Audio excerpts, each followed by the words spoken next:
Welcome, and thank you for joining today's conference, New York, New Jersey Harbor Deepening Channel Improvement Navigation Feasibility Study, for public information meeting. Before we begin, please note that all audio connections have been muted at this time. Presentation audio will come through your telephone and not your computer. Please ensure you have opened the WebEx chat panel by using the associated icon located at the bottom of your screen. You're welcome to submit a written question at the end of the presentation by selecting all panelists from the drop-down menu in the chat panel. All questions and comments will be made public, as well as this recorded presentation will be posted on our website. If you require technical assistance, please send a chat to the event producer. As a reminder, this conference is being recorded. With that, I'll turn the call over to Clifford Jones III, Chief of Planning Division, New York District. Please go ahead. Thank you, Kay, and good evening, and thank you for attending this public information session for this New York and New Jersey Harbor Deepening Channel Improvement Study. First, I'd just like to do a sound and video check.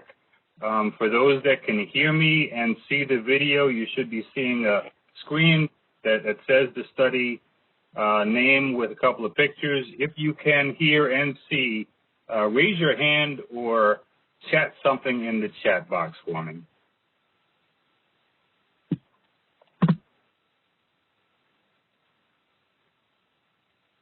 Anybody? There you go. Thank you, Linda. So I'm Clifford Jones, Chief of the Planning Division here at New York District, Army Corps of Engineers. Please note that the presentation of this meeting is being recorded and will be posted on our website after the meeting. We are also responding to comments that are received through the chat box, so please feel free to submit your questions and comments in the chat box throughout the presentation. After the presentation is over, we will read off the comments and respond to as many as time allows. These will all be included in the public record as we move forward towards finalizing this study. First, we'll start off with a brief video message from the Commander of the New York District, Colonel Lozado. Participants, please mute your computer as audio will be coming through your telephone.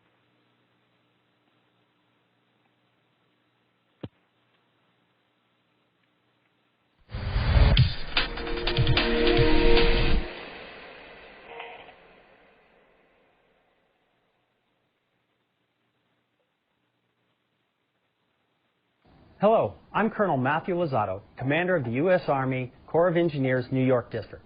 First and foremost, I would like to say what an honor it is to discuss with you the details of our draft integrated feasibility report and associated environmental assessment as they relate to the potential modifications of the New York and New Jersey Harbor Federal Navigation Project. As the nation's third largest port, just behind Los Angeles and Long Beach, we are a region that must work together to be ready for the ever-changing shipping industry.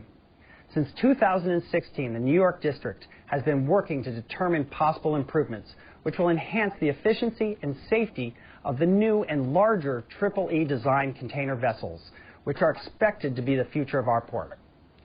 As we adapt to this change, I'm confident that as partners, we will come together just as we have done many times in the past and carefully balance the needs of the port as an economic engine while addressing the needs of the environment and those who live near our great port. To that end, New York District released the draft integrated feasibility report and environmental assessment on October 30th, 2020. The tentatively selected plan is a deepening of up to 5 feet and the associated widenings to ensure safe and efficient navigation of the new design vessel. We recently received approval from Headquarters USACE to extend the comment period to January 19th, 2021. This is longer than our typical time frame for an environmental assessment, but it takes into account the consideration for the virtual COVID environment and the holidays.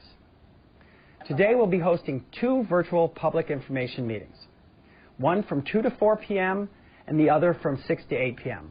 Our team will provide a brief presentation and then open it up for questions and answers. I encourage you to listen and engage our subject matter experts concerning the details of this study. As always, this dialogue is a key portion of our study process, and we welcome your feedback. Thanks for taking the time out of your busy day to meet with us, and I look forward to working with all of you in the future. Thank you.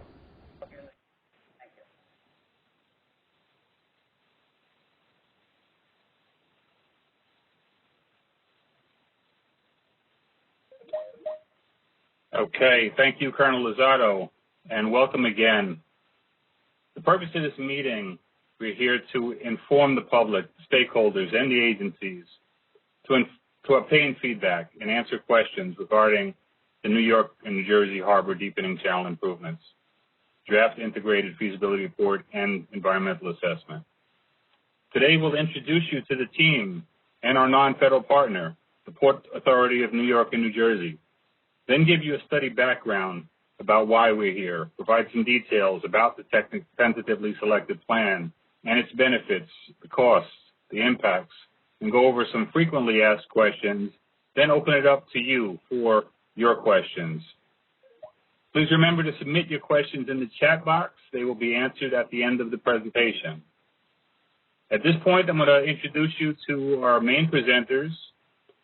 We have Ms. Karen Baumert, the plan formulator, who will give an overview of the study background, the formulation of the study, and a tentatively selected plan. And we have Mr. Jesse Miller, our project biologist, who will brief on the environmental aspects, also assisted by Ms. Carissa Scarpa, our project archaeologist. But before jumping into the briefing, I'd like to give an opportunity for Ms. Beth Rooney, Deputy Director for the Port, representing our non-federal partner, to speak on their perspectives and the expectations from the Port of New York and New Jersey. Beth? Thank you, Cliff, and good evening, everyone. It's my pleasure to be here this evening to represent the Port Authority, as Cliff said, the non-federal sponsor of this project. I welcome the opportunity on behalf of the Port Authority to hear from the public and stakeholders alike on this very important study. The Port of New York and New Jersey provides tremendous economic impact to the region. Well over 500,000 jobs, $150 billion in economic activity represented by business and personal income, federal, state, and local tax revenue, and provides the essential goods that each and every one of us are dependent upon every day. The what we wear, most of the food that and beverage that we eat and drink, the furniture in our homes, our automobiles, and so much more is moved in and out of our port every day. And we have the ability to serve 134 million people within 36 hours of arriving in the port. So it's important as we look at this study, the ships that are serving the port today are getting larger and larger each and every year. It's vitally important that we be able to allow for safe navigation and efficiency of the ships that are calling today, and then be able to handle the ships that are already plying oceans around the globe, and we expect to receive them here in the future. Our Port Master Plan indicates that we expect to see in the next 20 to 30 years a doubling or tripling of our cargo volume. The channels and, again, the safety and efficiency of those channels are vitally important in our ability to handle that cargo in the future and to serve the millions of people that are dependent upon the port and to provide the economic activity that we do to those in the local region. So, again, Cliff, I appreciate the opportunity to be here, and we value the partnership with the Army Corps of Engineers and look forward to a great dialogue this evening. Out. Appreciate that, Beth, and likewise appreciate your partnership and you joining us here tonight. So the purpose of this study is to determine if there is a technically feasible, economically justified, and environmentally acceptable recommendation for federal participation in navigation improvements for the New York and New Jersey Harbor. Based on our initial assessment, we've identified the problems and the challenges as being the safety and efficiency of vessel operations within the port. As we recently completed the 50-foot channel, it continues to be important to address the safety concerns, acknowledge those changed conditions, and ensure efficiencies that benefit the national development. Before diving into the draft report and how we got here and what we've done, I want to start out just with a few points to put it all in context. First, our feasibility process has been revolutionized and accelerated based on efforts within the Corps to demonstrate efficiencies and risk-informed planning, as well as specific legislation in the Water Resources and Reform Development Act of 2014, which targets that all feasibility studies need to be completed within 3 years and $3 million. Also, the NEPA process has been and continues to be accelerated, specifically targeting completion of environmental assessments within 1 year. You can go to the next slide. This study follows SMART planning and our new feasibility process. You can go to the next slide. You can go to the next slide. All right, here we go. And by SMART, specific, measurable, attainable, risk-informed, and timely. The legislative requirements that I spoke of really define most of this process, but the key point in the process for us is risk-informed. So using existing information, lessons learned from the completed project, and the investigations from that project, and providing greater details after defining the recommended plan during this feasibility study in subsequent phases, like what we refer to as the pre-construction engineering and design phase. We are trailblazing this new process, and we expect to maintain the overall schedule, and therefore we need to balance the legislative requirements with any additional time. We had initially planned for the standard 30-day review for this draft report, but realized the concerns due to the holiday and our current virtual environment and extended the review to 45 days. As Colonel Lozado mentioned, we heard your feedback and requests for even more additional time, and we were successful in getting support and approval from our headquarters for a 75-day review period.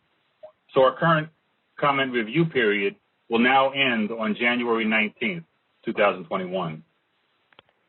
This here today is our opportunity to be transparent and explain our process, the formulation, and the tentative recommendations, the how we got here, what we're proposing and why, and to understand your concerns and address those concerns.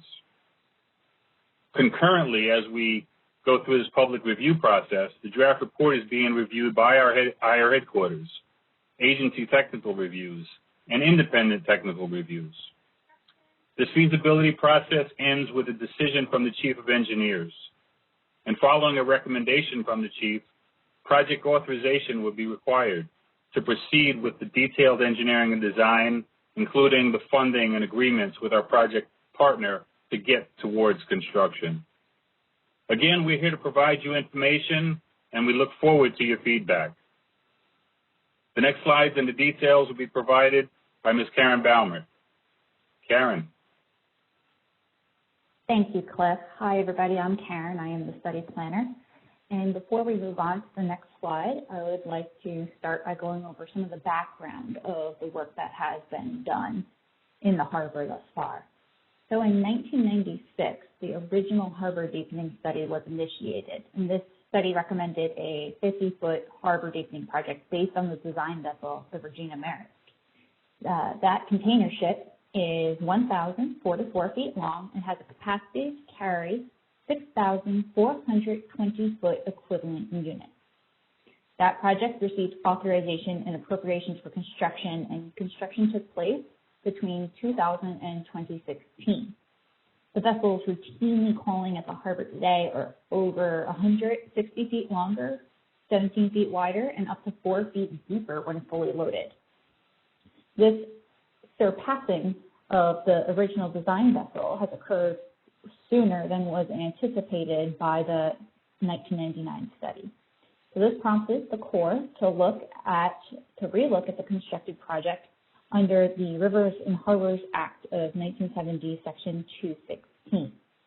This authority allows us to relook at constructed projects as a result of changed physical and economic conditions. Due to these changed conditions, we signed a feasibility cost-sharing agreement with the non-federal sponsor, the Port Authority of New York and New Jersey, in July of 2019. And this initiated our current study, the New York-New Jersey Harbor Deepening Channel Improvements Navigation Feasibility Study, which is why we are here today. So as Cliff said, the purpose of this study is to determine if there is a possible recommendation we can make for federal participation. And again, as Cliff stated, this study it follows our new feasibility process where we use a lot of existing information, we make risk-informed decisions, and we complete the study within 3 years and with $3 million. It is a decreased scope from, say, the original 1999 study, but all of the analyses that were conducted in the 1999 study will be conducted for this project as well, but it would be conducted during the next phase. So after this 3-year phase and into the pre-construction engineering and design phase. So this is an example of what our feasibility study looks like. We are the red star where it says we are here. We have just released a draft report in October, and we are currently in that comment period. We are, that report details our analyses thus far and our tentatively selected plan.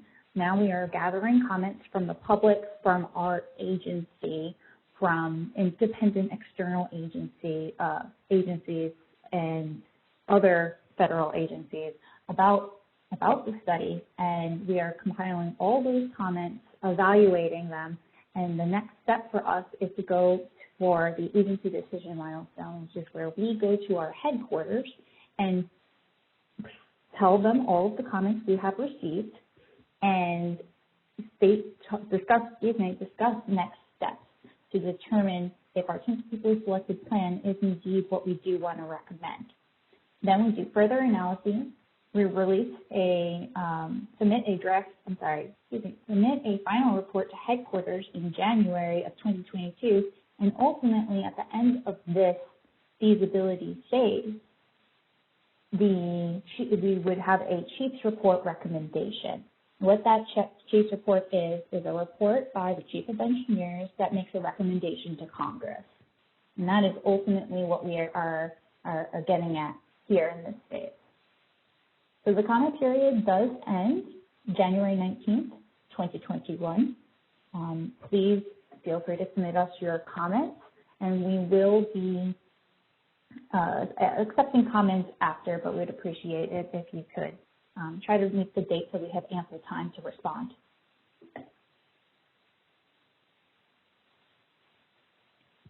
The study area and scope. The study area is the completed harbor deepening channel project, and we take into account changed conditions and or assumptions since the original feasibility study that was completed in 2000. On the left, you can see the whole completed 50-foot deepening project, and the figure on the right focuses in on the inner harbor. So on the left, we're going to be talking about the channel, so I just want to point this out to you. This blue section is the Ambrose Channel out in the ocean. Here we have the Anchorage Channel, the Kildare Col between Staten Island and Bayonne, the Arthur Kill Channel, Newark Bay, South Elizabeth, Elizabeth, and Port Jersey.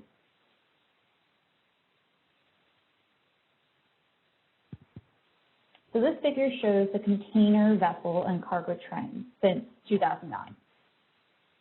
The sub-Panamax vessel is shown here, and the Panamax vessel here have overall been calling at a decreasing rate over time, and you can see that as indicated by the bars getting smaller. The post-Panamax Generation 1 vessel is a larger vessel than the previous two and has been calling at an increasing rate. The same goes for the post-Panamax Generation 2 and the Generation 3, each subsequently larger than the previous.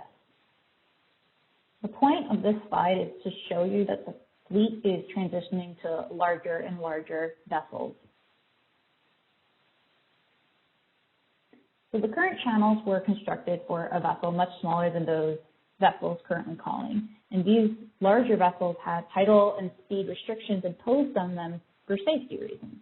So in the future, total container cargo throughput is expected to increase, and the fleet is continuing to transition to larger vessels. The existing vessel fleet experiences operational inefficiencies due to the current channel configurations, and because the vessel sizes are expected to continue to increase, these inefficiencies are projected to continue and to increase in the future.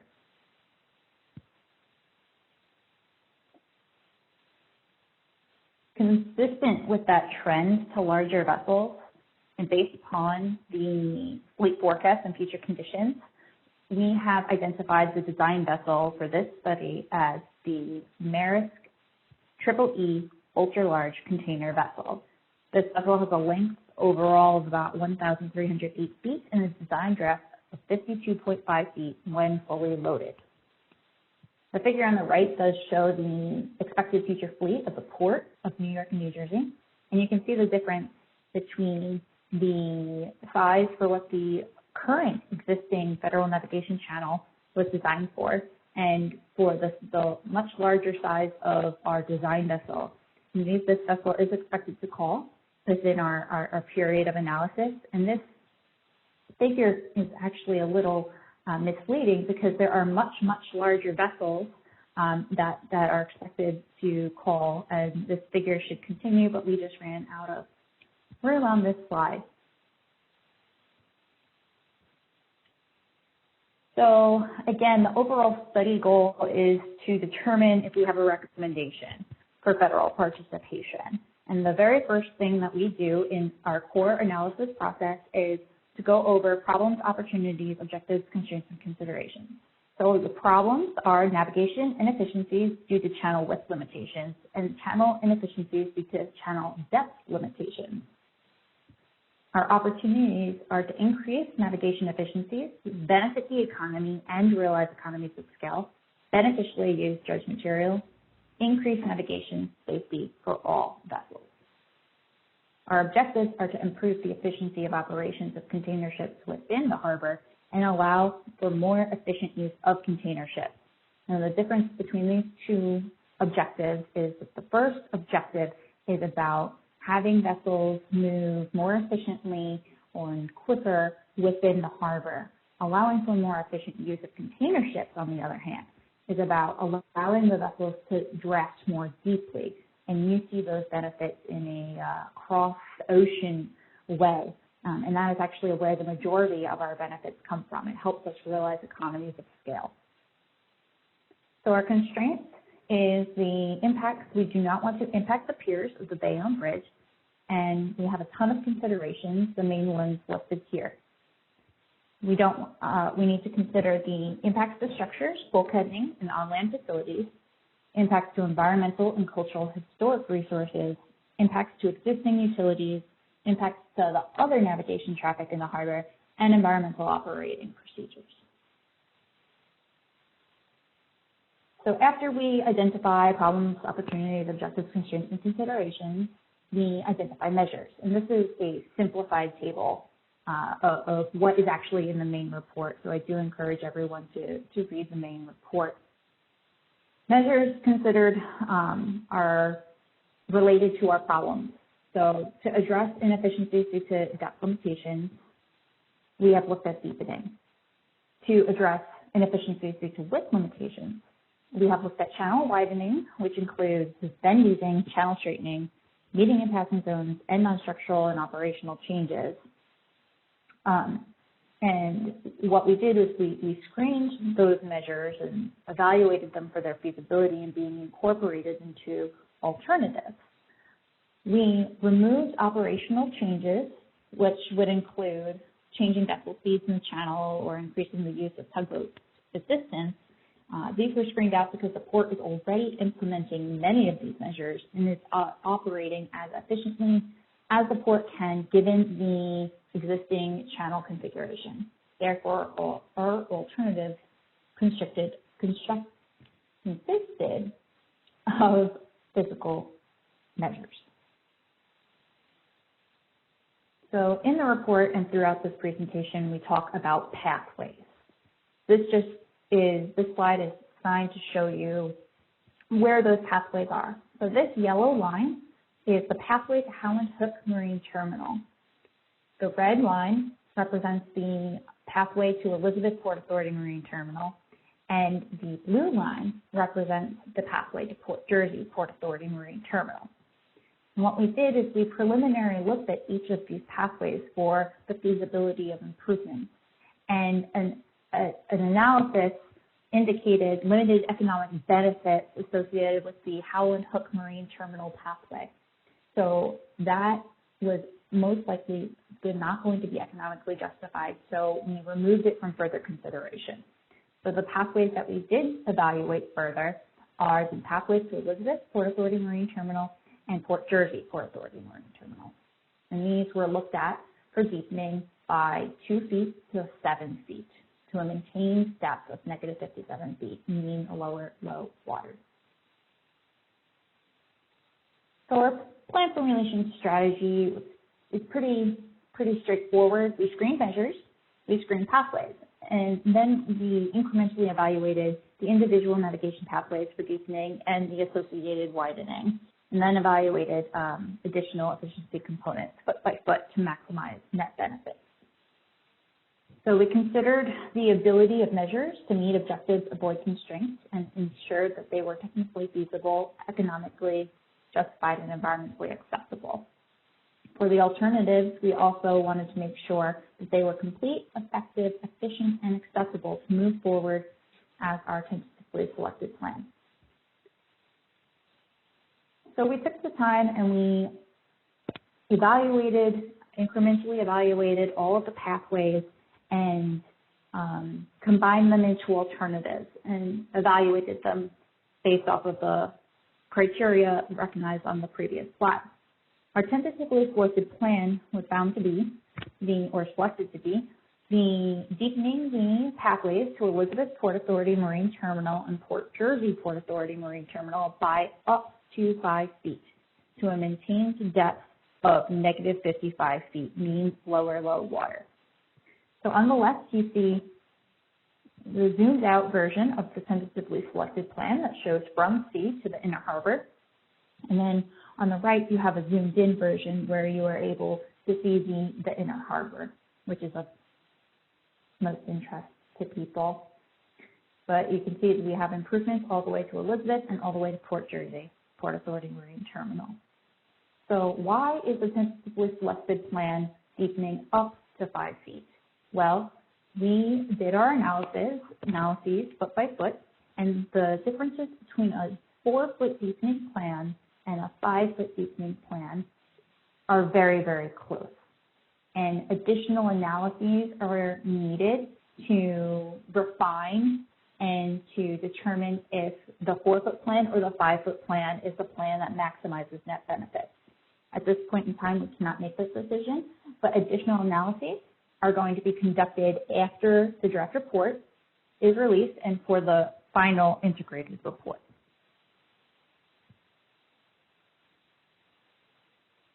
So this table shows the tentatively selected plan in tabular form. I know this has a lot of information, too much information.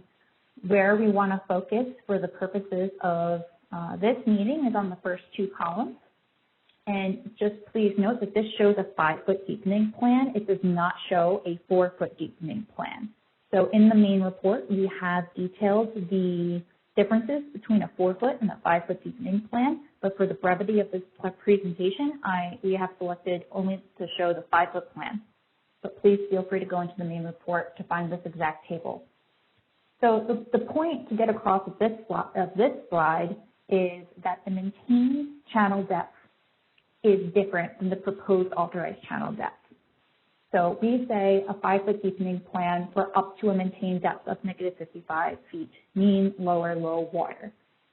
You'll notice that the authorized depth is not that, and nor is it the proposed maintained depth of the Ambrose channel. Why are those differences? Those differences are due to the various substrate bottom of the channels. So sand does not need as much safety clearance as a rock bottom. If you have, and additionally, wave climate, if waves are a factor that can affect how the vessel is able to maneuver, you also need additional safety clearance. So all of those factors have gone into these values. So when we say a maintained negative 55 foot mean lower low water channel, this is what we're saying. And all of this can be found in the main report. So where is that dredge material going? The Army Corps is committed to beneficially using all dredge materials that may be produced as part of the implementation of this tentatively selected plan. For a common baseline for evaluating and comparing alternatives, the study used the least cost dredged material placement option, also called the federal standard. Potential placement options will be discussed in the final integrated report and will be coordinated and determined during the pre-construction engineering and design phase. Possible placement categories or options include ecosystem restoration, coastal storm risk management measures, flood risk management measures, recreation, remediation, erosion control, you name it, it could potentially be used for it. So the table below shows what is estimated for the study and cost purposes. The 4-foot deepening plan is estimated to produce 27 million cubic yards of material. The 5-foot deepening plan is estimated to produce 33.3 million cubic yards. So again, this is what we're using for costing purposes for this study, but we are very open and eager to beneficially use these materials in other ways as listed above.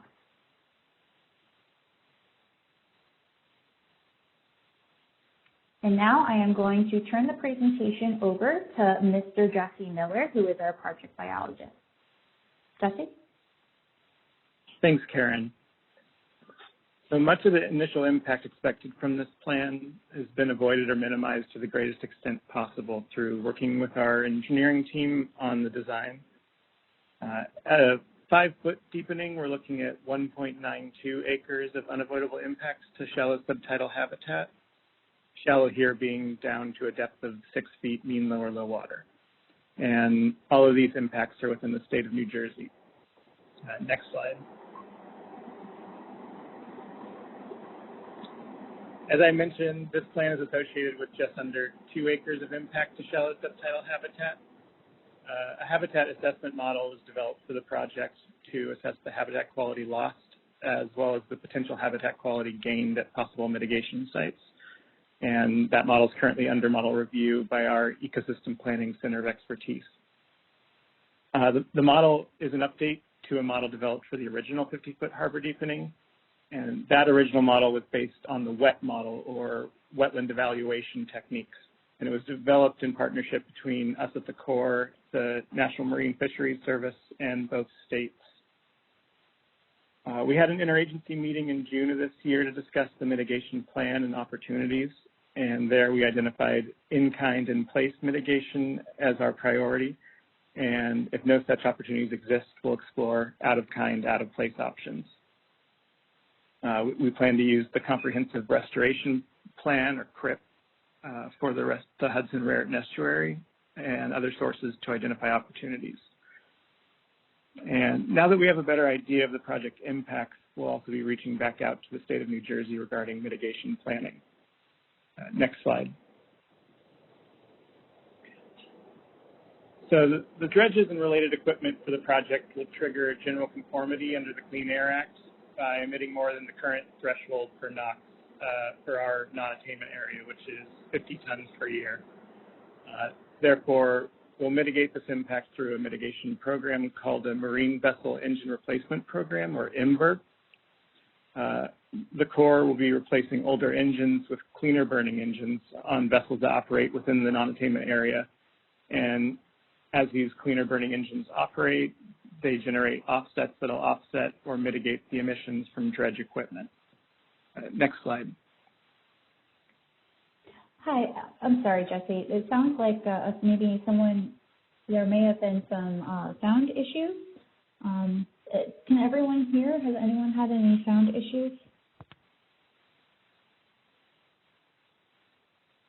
Loud and clear here. Okay. Okay, good, thanks.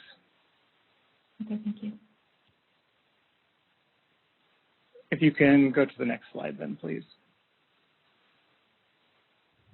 So here in some instances, hard rock needs to be removed from the channels to reach the necessary depth, which requires the use of drilling and blasting techniques. The Corps only uses drilling and blasting as a last resort when it's determined that material can't be removed through dredging. When that's done, seismographs are set up to monitor vibrations, and the Corps and other agencies involved perform various monitoring activities during construction to ensure that the work conforms to all applicable federal, state, and local requirements. The Corps and our contractors take concerns about damage claims to any property during blasting operations seriously. During the original harbor deepening project, the Corps offered pre- and post-construction structural surveys at any nearby residences who allowed representatives on site.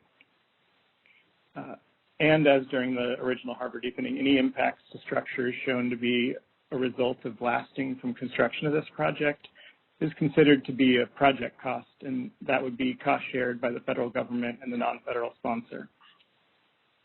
At present, our engineering team expects some blasting to be required, but exact quantities and locations won't be known until the pre-construction and engineering and design phase, at which point we'll be able to do additional geophysical explorations. We've learned a lot from our past experience doing this in the harbor, and we are familiar with the issues that may arise. Next slide, please. The Corps follows guidelines from the U.S. Bureau of Mines, and vibration from blasting must stay within the limits that are shown on this slide. For reference, humans can detect vibrations starting at about 0.2 of an inch per second, and at about 0.5 inch per second is roughly the same as slamming a door. When the blasting was occurring in the KVK in the Kilvan Coal during the original harbor deepening project, that was averaging around 0.3 to 0.5 of an inch per second. Additionally, we have noise limits that we're required to stay below, essentially 75 decibels or lower during the day. And we also have requirements during the night, although we won't be doing any blasting during the night. Next slide, please. So this slide is simply here to illustrate that at the release of the draft report, the majority of our environmental coordination and compliance is still actively ongoing. These will all be updated with the release of the final report. And now I'm going to hand it over to our archaeologist, Carissa Scarpa, to discuss the project approach to cultural resources. Thanks, Jesse. As part of the environmental assessment for this project and in compliance with Section 106 of the National Historic Preservation Act, the district has carried out a review of existing data and reports, including the many surveys that were previously carried out by the New York District for the 50-foot harbor deepening project to identify cultural resources that may be impacted by this project. There are no previously documented historic properties located within the construction limits for this project. However, the New York and New Jersey harbor has a rich past and has been utilized by people for thousands of years, extending back to the last ice age. Therefore, we understand there's potential for cultural resources to exist within the portions of the project area that have not yet been subject to intensive survey. During the last harbor deepening project, the district carried out a series of remote sensing and geomorphological investigations to identify shipwrecks and other submerged cultural resources within the project area, and to develop a model to identify areas within the harbor that have a low, medium, and high sensitivity for submerged Native American archaeological sites. The district plans on carrying out similar investigations during the design phase of this project. Next slide, please. To guide that future work, we've developed a programmatic agreement that would be between the Corps of Engineers and the New York and New Jersey Historic Preservation Offices. The programmatic agreement is also available for review in Appendix A9 of the environmental assessment and is being coordinated with the Native American tribes and other interested parties and the public through this environmental assessment. Under this agreement, the district would follow a series of steps to complete the identification of historic properties within the project area, and through the coordination with consulting parties, develop treatment plans to avoid, minimize, or mitigate for adverse effects to historic properties. And now I'll turn it back over to Karen Bammer.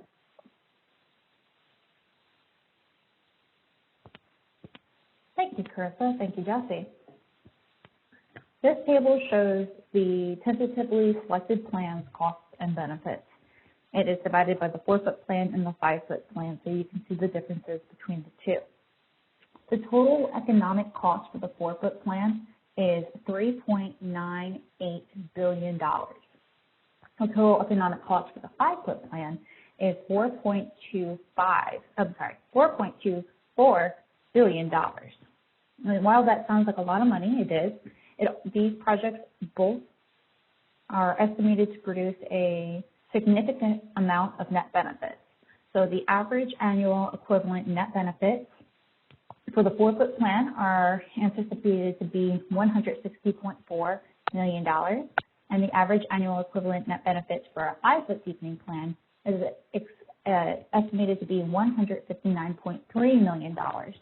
As you can see, the net benefits between these two plans are very close. So, and that is why we are going to be doing additional analyses between the draft and final report.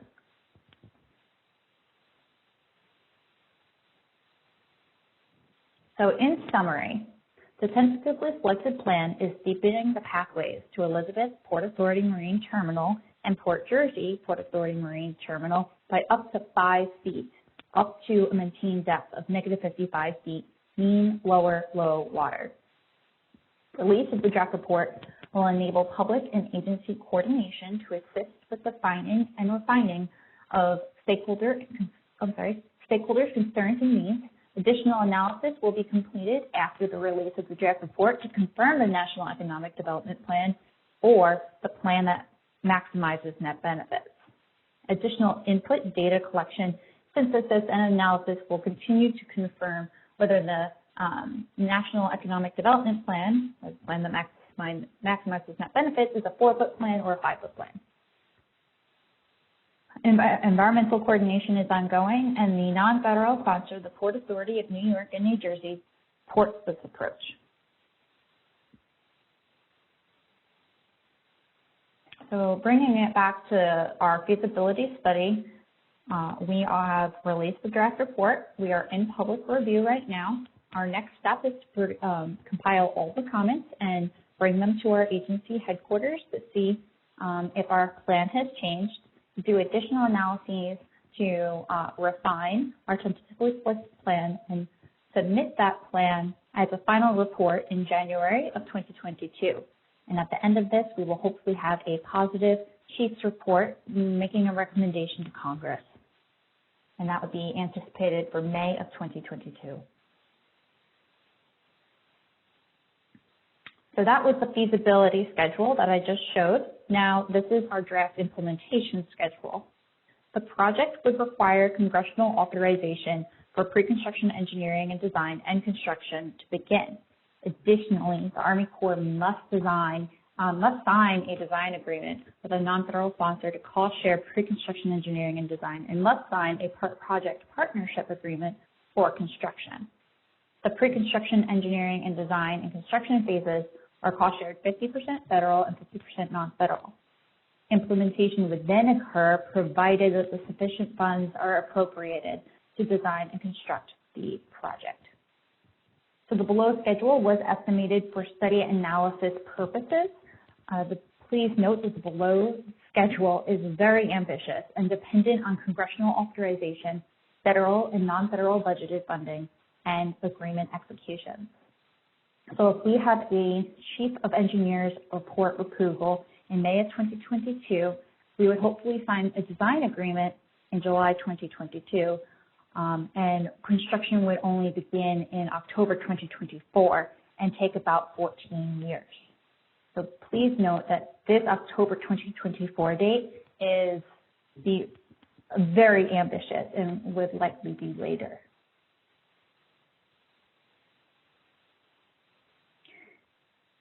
So throughout the presentation, we hopefully have answered a few of your questions. I know there are a few questions that we have been receiving through emails, and we don't necessarily have the time to address them in a full-blown presentation, but here are just three frequently asked questions to hopefully answer for you right off the bat. So will the project lead to more larger ships calling at the port? This analysis assumes that the proposed improvements have no impact on the number of ultra-large container ships calling at the port of New York and New Jersey. Vessel order books and current vessel deployment to the port of New York, New Jersey indicate carriers will use ultra-large container vessels on services calling at the port regardless of the project. Instead, the purpose of the channel improvements is to increase the efficiency of the vessels that already call and are expected to call at the port. Second question, will the project make us more susceptible to storm surge?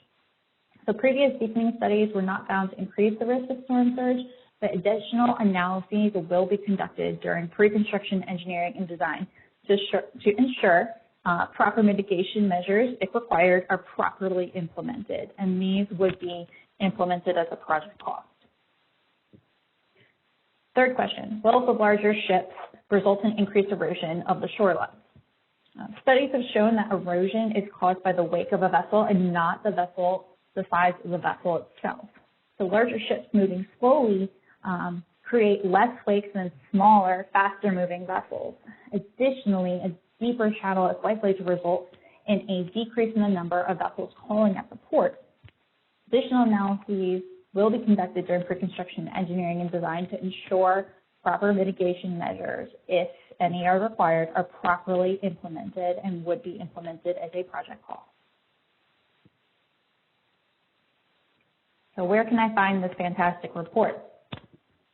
This is the link to our website. And hopefully you guys already have it. It will be also on the next slide, so you can write it down. But once you get to our website page, on the left-hand side, the report is located. Right here, you'll have the main integrated report in bold, and then you have the list of all the appendices. Please note that some of these are very large files and could take a while to download. Report location and contacts. So who do I contact when I have questions? So for questions regarding this study, this presentation, the report, should be directed to a few email addresses.